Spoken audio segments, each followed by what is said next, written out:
10 होने जा रहे हैं। वीडियो पर करना फिर नहीं हो रही वीडियो। लाइव है तो लाइव है ना। वीडियो ऑन कर दे उसकी। कर दी। बस ठीक है, उसे एक तरफ रख दो कहीं, दोनों को। मेरी आवाज उसमें चली जाए बस।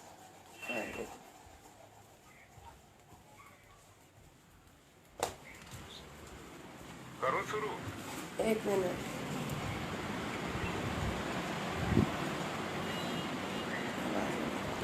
कर दो वापस शुरू। इसका स्पीकर खोल दो, साथ साथ रख दो दोनों को। रख दिया। गायत्री महामंत्र एक बार मेरे साथ दोहराओ। ओम भूर्भुवः स्वः तस्य वितुर्वरेण्यं भर्गो देवस्य धीमहि धियो यो न। आज मैं फोन भूल गया, इसलिए फोटो नहीं आएगी।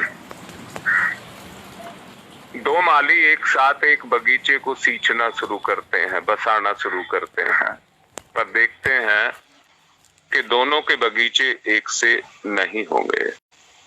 कारण खेत एक ही है, उसमें काम करने वाले दो अलग अलग हैं।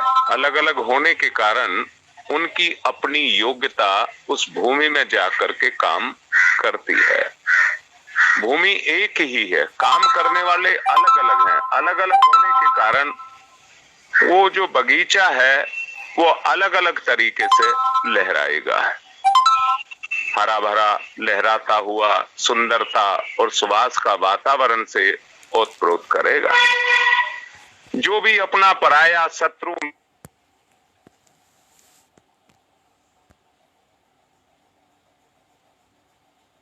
है, आंखें तृप्त हो जाती हैं, तन मन सुवासित हो जाता है और मन से अनायास ही निकल पड़ता है। आहा, कितनी सुंदर वाटिका है, कैसा सुंदर मनमोहक बाग है। इसका माली तुरंत उसकी तरफ ध्यान जाता है, वो कैसा होगा। परंतु इसके अलावा जिसका उसके मुकाबले में कमजोर दिखाई देता है, तो उसकी कमजोरी भी उसमें परिलक्षित होती है। आत्मा एक ही है, उसका इस्तेमाल करने वाले अलग अलग हैं। सहकार और सहयोग की भावना की बात मैं आपसे कर रहा हूं। याद रखना, संकल्प, सक्रियता, साहस जब सही दिशा में लगते हैं तो सत्कर्म के आधार बनते हैं। जीवट साहस सक्रियता के साथ सद्भाव और सद्ज्ञान काम करते हैं। उनके काम करने से सही दिशा का चुनाव जब व्यक्ति करता है तो निष्ठापूर्वक उसकी ओर बढ़ते हुए वो सत्कर्म और सद्ज्ञान सद्भाव का संगम आपस में कराता है।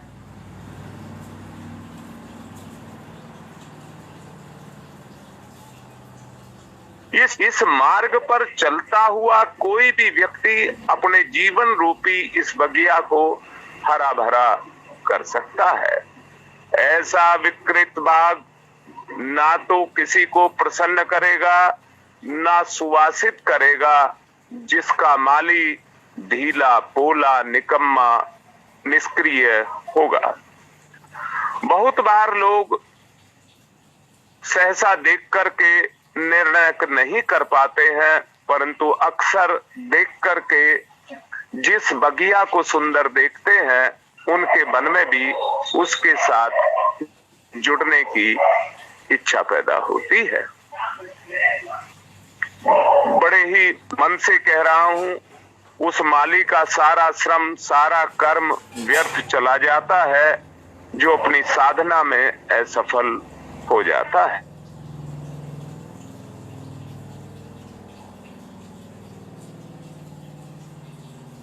अनुभव करता है, उसका सुख और संतोष, श्रम और श्रेय सभी कुछ नष्ट हो जाता है। यही सत्कर्म, अकर्म, अकुशलता और अनायोग के कारण क्षीण विक्षीर्ण होकर के रह जाता है। दोबारा से कहूंगा, दोनों माली मनुष्य ही हैं, और दोनों ने एक ही जैसा काम किया है, दोनों के पास एक से साधन सुविधा है, परंतु सफलता का लक्ष्य दोनों का अलग अलग है, एक सा नहीं है। जो लक्ष्य को रख करके अपने कर्म को करता है, श्रेय और दूसरा ध्येय का अधिकारी बनता है, कारण और कोई नहीं, उन दोनों का कर्म योगी ही है। दूसरा कर्म योगी पहले कर्म योगी के मुकाबले में जो उनमें अंतर पाया जाता है वो कर्म में स्पष्ट दिखाई देता है। एक ने कर्तव्य की प्रत्येक शाखा का पूरा ध्यान कर्तव्य के रूप में रखा और पूरा मनोयोग लगा करके उस काम को किया। उसने समय का बीज समय पर अपने बीज बोए, समय पर समुचित पानी दिया, क्यारियों की रचना की, अंकुरों की रक्षा की और पौधों को खोज बीन करके उसकी खबर ले करके और अच्छे से अच्छी बागवानी की। कौन सा पौधा झुक सकता है, हवा का कौन सा रुख है, इन सब को ध्यान में रखते हुए उसने अपने बगीचे को लगाया।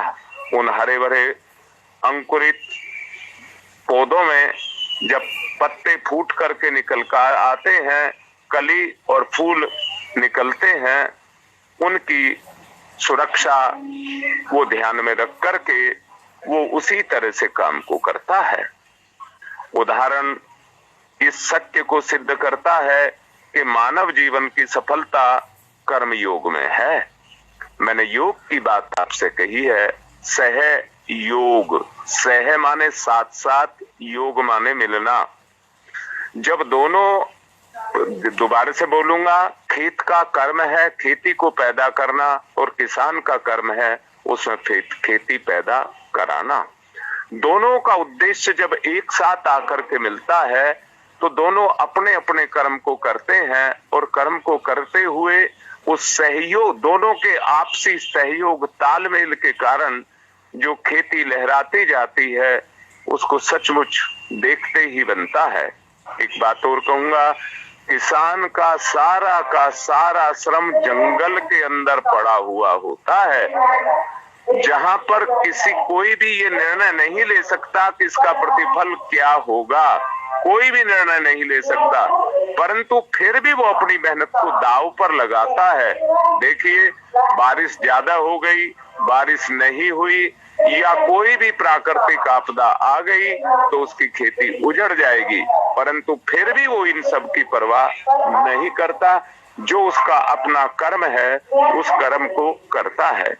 जीवन की हर छोटी बड़ी शाखा के रूप में पूर्ण योग्यता मनोयोग से अगर ध्यान दे करके अपने जीवन को जिया जाए तो उसमें अधिक से अधिक लाभ उठाने का, अधिक से अधिक फल पाने का, पूरे तन मन से करना, जो अपेक्षाकृत कम लाभ की संभावना वाला है उसकी उपेक्षा करना कर्म कौशल नहीं है। कार्य कुशलता का प्रमाण इस बात में है कि छोटे से छोटा काम भी कौशल के साथ यदि किया जाए तो सुंदर और महत्वपूर्ण बन सकता है। कर्ता की ईमानदारी का साक्षी जैसा बोल उठे, कर्म का स्वरूप मनुष्य के गुण कर्म स्वभाव के ऊपर टिका हुआ है। इसी के अनुसार गुणी गुणज्ञ लोग किसी कर्मयोगी के रूप में इस धरती पर अपने कार्य को करते हैं। आदि काल से लेकर आज तक मनुष्य अपनी कर्मठता के कारण अपने जीवन में उन खुशहालियों के साथ भरा हुआ है। किसी समय कर्म रहित होकर के नहीं रहना चाहिए। सोते जगते उठते बैठते सांस लेते हर कर्म को कर्ता की भावना से हमेशा करते हुए चले जाना चाहिए। अस्वस्थ व्यवधान या प्रमाद अगर बढ़ता जाए तो स्वास्थ्य के लिए एक बहुत बड़ा संकट आदमी के सामने पैदा हो जाता है। सामान्यतया जिस क्रिया में असफलता मिलने की संभावना होती है, जब उसी कर्म को पूर्ण मनोयोग के साथ किया जाता है तो व्यक्ति अपने उस मनोयोग के द्वारा घटना के घटित होने की जो संभावनाएं हैं उनको भी मोड़ करके घटना को अपनी दिशा में मोड़ लेता है। परिवार में अन्न, वस्त्र आदि की व्यवस्था, बच्चों की पढ़ाई, रोजी रोटी, बेरोजगारी, इन सब के साथ आदमी जूझता हुआ अपनी जिम्मेदारियों को पूरा करता है। ये जीवन का यात्रा है। इसमें भी ज्यादा से ज्यादा कर्म के बीच में कुशलता का ही संबल टिका हुआ है, जिसके आधार पर सभी और सफलता मिलती है। परंतु सच को देखिए, जो व्यक्ति अपनी कुशलता पर भरोसा नहीं करता है, उस कर्म कौशल में जो संभावनाएं हैं, जो परिस्थितियां हैं, जो उसके अनुकूल होती हैं, उनमें भी वो असफल होकर के बैठ जाता है। ऐसा ईश्वर का बनाया हुआ विधान है, जिसकी धुरी पर सारे कर्तव्य अपनी अपनी कक्षा में वांछित गति से चक्कर लगाते रहते हैं, जिससे हर काम हर दृष्टि हर काम पर हर तरह से दृष्टि को रखा जाए, जिस पर ध्यान दिया जाएगा। किन्हीं एक दो रुचिकर कार्यों को आसक्ति छोड़ करके हम बैठ जाएं, तो सारे क्रियाकलाप कर्म छितरा जाएंगे और उनको समेटने और संभालने में इतना अनावश्यक श्रम आपको करना पड़ेगा कि आदमी की जिंदगी बोझ बन करके रह जाएगी। अगर आप उस सच्चाई को समझते हैं, तो संपूर्ण कर्म व्यवस्था जो निर्धारित की गई है, जो आपके कहिए भाग्य के साथ जुड़ी है, उसको मान करके हमें अपने कर्म को करना चाहिए। संपूर्ण कर्म व्यवस्था तभी ठीक रह सकती है जब प्रत्येक कार्य को चतुराई के साथ अपेक्षित मनोभाव से किया जाए, ना किसी काम को छोड़ा जाए और ना किसी काम को पकड़ करके बैठा जाए। समय और परिस्थितियों के अनुसार सारे कार्यों को पूर्ण करना होता है। जिस ओर ध्यान दिया जाए, उसी ओर अशांतिदायक अवस्था फैली हुई आपको दिखाई देगी। उनको बदल करके आपको केवल व्यवस्थित करना है, कर्म अपने आप होता हुआ चला जाएगा। मैं यहाँ उदाहरण के रूप में कहना चाहूंगा, मान लीजिए कि बच्चे को खूब खिला पिला करके स्वस्थ बना दिया गया, परंतु उसकी शिक्षा की ओर ध्यान नहीं दिया गया, तो निश्चित ही अशिक्षित बच्चे आगे चल करके बड़ी अशांति और अव्यवस्था के कारण बन जाएंगे। दिनों रात परिश्रम करके भी धन की प्रचुरता कर ली जाए, उसके बाद भी पुण्य और परमार्थ अन्य आवश्यक कार्यों को अपव्यय में लगा करके कृपणता तो बदली जा सकती है, चोरों के जैसा जीवन जिया जा सकता है। डाकू, ईर्ष्यालु और शत्रुओं की दुर्विसंधि का केंद्र जीवन बनकर के भय और शंका उत्पन्न करेगा। क्या वो परिवार कलह और संघर्ष का सूत्रपात नहीं करेगा? दिन भर काम में तो खूब किया जाए, पर आहार की ओर ध्यान न दिया जाए, तो क्या स्वस्थ सुरक्षित रह सकेगा? इसी प्रकार पत्नी को भोजन वस्त्रों प्रचुर मात्रा में दिया जाए, पर उसकी प्रेम पिपासा की ओर उपेक्षा की जाए, तो क्या वो विश्वास किया जा सकता है कि वो संतुष्ट रह सकेगी, कलह और कलेश पैदा नहीं करेगी? मैं यहाँ बात कहना चाहूंगा कि व्यक्ति को आसक्ति को छोड़ देना चाहिए। जीवन में शांति और स्थिरता के लिए वो खतरा पैदा करती है। पुत्र से आसक्ति, उसकी पढ़ाई, रहन सहन और स्वास्थ्य सुंदरता पर पूरा ध्यान देना चाहिए, पर पुत्री की अपेक्षा की जाए तो ये आशा की जाए कि इस पक्षपात की अशांति कारक प्रतिक्रिया नहीं होगी, तो बात नहीं जमेगी। इसी प्रकार यदि शरीर से आसक्ति रखी जाए, मैं सहयोग की बात कह रहा हूं, सहयोग अकेले नहीं होता है, दो योग्यताओं को आपस में मिलाना ही उस सहयोग की प्रक्रिया के अंतर्गत आता है। दोनों के अपेक्षित अनुपात ही लोक परलोक के सारंधक बनते हैं और कला से आसक्ति रख करके परिश्रम श्राद्ध कर्मों को आत्मा में विकसित करते हैं, तो परिश्रम शरीर यात्रा का सहायक बनता है। दोनों आवश्यक हैं, दोनों अपेक्षित हैं, दोनों का महत्व है। दोनों के महत्व को हम जब समझेंगे और उनको आपस में मिलाएंगे, तभी उस कार्य का पूर्णता उस कार्य की तभी ही हो सकती है। इसी महत्व को समुचित संतुलन का कारण, निर्वाह का कारण माना जा सकता है। कर्म इसके विपरीत आसक्ति अथवा उपेक्षित का आरोप, अकुशलता और कर्म योग को कहा जाए तो जीवन में उसको सात्विकता नहीं कहेंगे, वो हमारी विचारधारा की कमी है।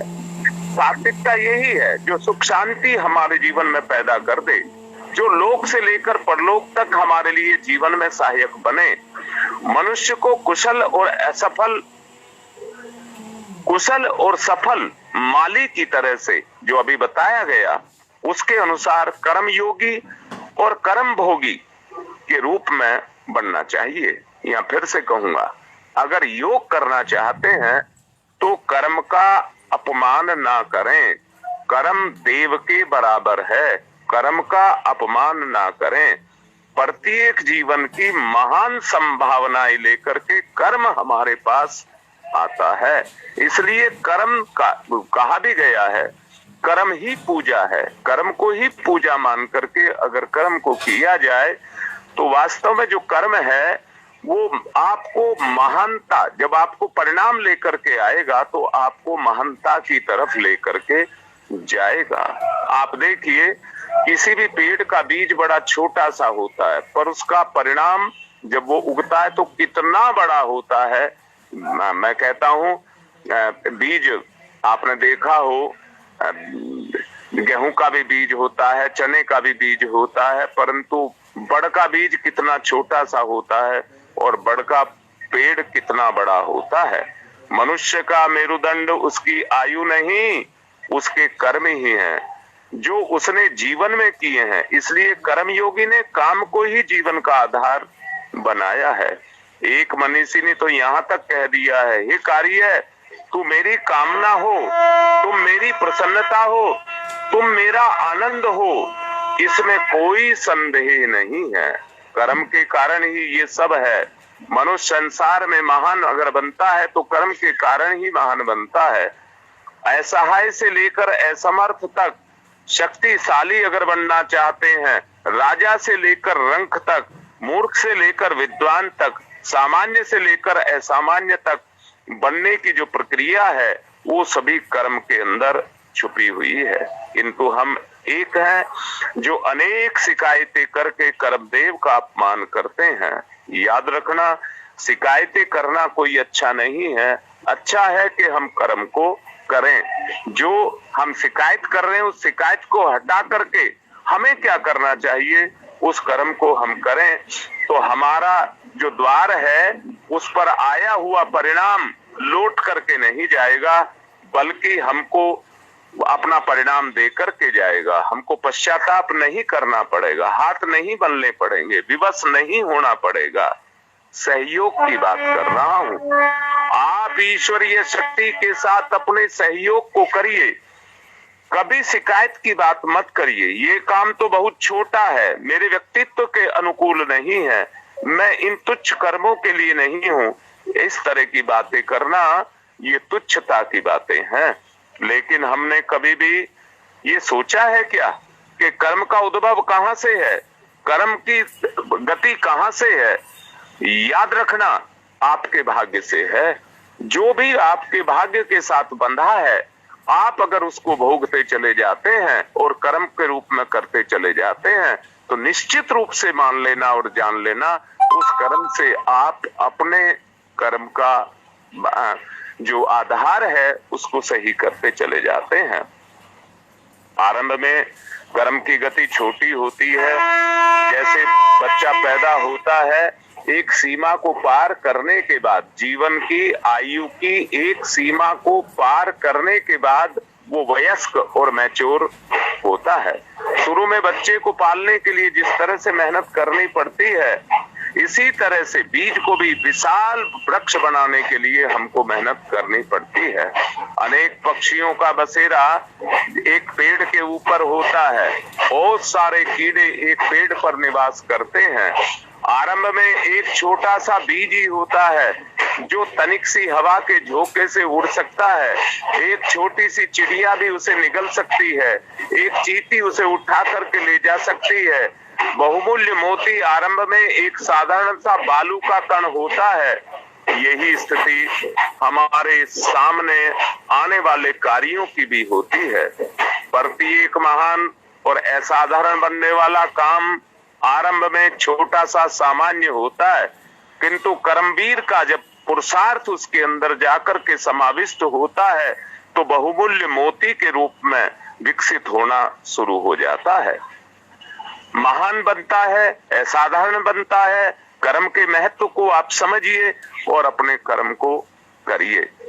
मैं आज गलती से फोन भूल गया, मैंने किसी भाई से रिक्वेस्ट की है, उन्हीं के फोन से मैं ये प्रोग्राम दे रहा हूं। मैं अब इनको ज्यादा वो नहीं करना चाहता, इसलिए कल समझाऊंगा। आज की बात को यहीं पर विराम दे रहा हूं। ओम शांति ही शांति ही शांति। तो बेटा हृदय से धन्यवाद करना आपका, नहीं तो मुझे दाग लग जाता। मैंने आज तक कई साल से करता आ रहा हूँ थोड़ा। देखिए एक फोन आया था, आया था, नहीं वही तो नहीं आया, बता रहे बीच में आया था। हाँ होगा 48 के बाद।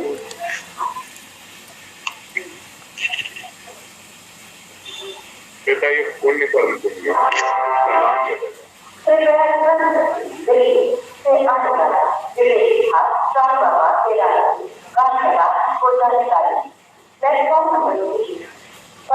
अट्ठानवे 18 वाला तो नहीं है। आप जिस व्यक्ति से बात